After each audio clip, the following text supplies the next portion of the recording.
Do y'all like apple pie? Then you'll love these little ham pies. Come on, I'll show you how to make them. For the filling, we're going to use 4 large Granny Smith apples and just peel those. This recipe will also make 1 regular size pie. Then you're going to take the core out of your apple and we're going to dice these into nice small pieces.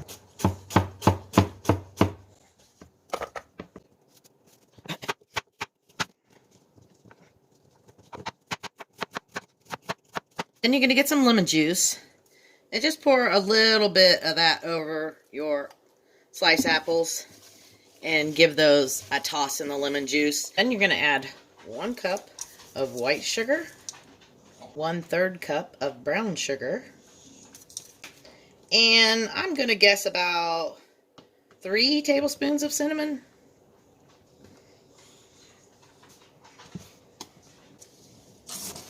And just give that all a good mix. And make sure you use a bigger bowl. Don't do like me. This bowl was too small. And taste one. And see if it's sweet enough for you. And see if it has enough cinnamon. If it doesn't, just add a little bit more. Alright, then you want to wash your countertop really good because we're going to make the pie crust. So we are going to start off with 2 cups of flour. And then I'm going to measure out 2/3 cup of vegetable shortening. Crisco, whatever you want to call it. I'm actually using the generic brand of Crisco. It's just as good. And I love these little, I don't even know when these came out.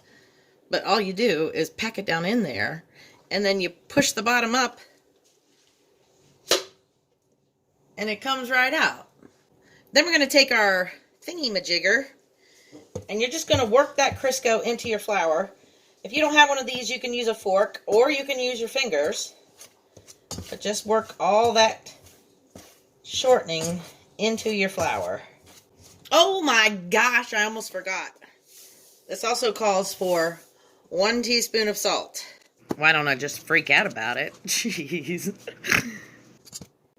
So once you've worked the shortening into your flour, it'll look like this. And then you're going to add 2/3 cup of ice cold water.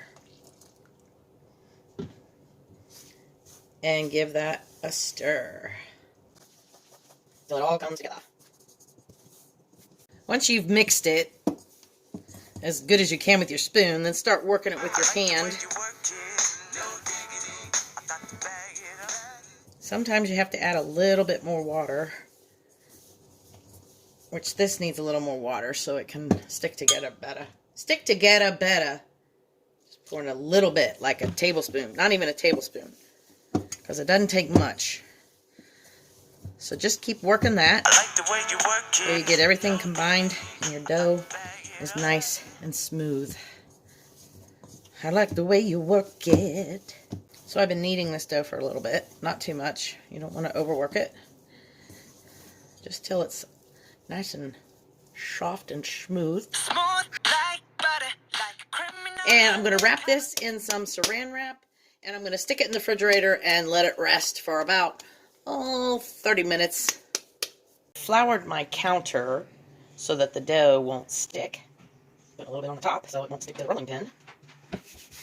And a little on the rolling pin. We're just going to roll this out to about 1/4 inch thick.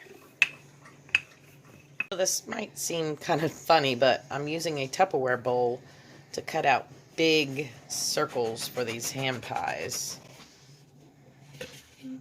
Just use whatever you have that'll work, because I'd like to get them all the same size, that way they cook evenly.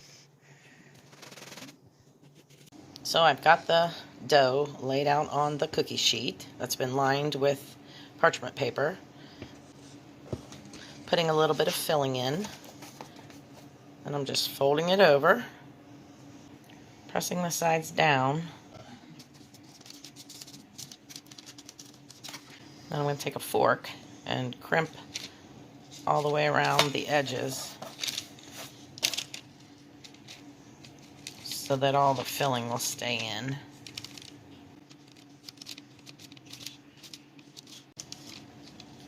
And then I'm just going to poke some holes in the top.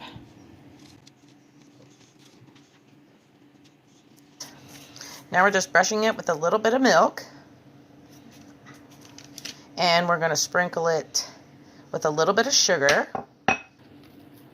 And then we're going to put these into a preheated 425 degree oven for approximately 20 to 30 minutes. All right. Here is our finished little apple ham pie. I've got a little ice cream to go with it. Let's give this a taste. Oh man, this is so yummy. If you try this recipe, let me know what you think in the comments. Thanks for watching. Have a great day, people, and I will see you in the next video. Hello.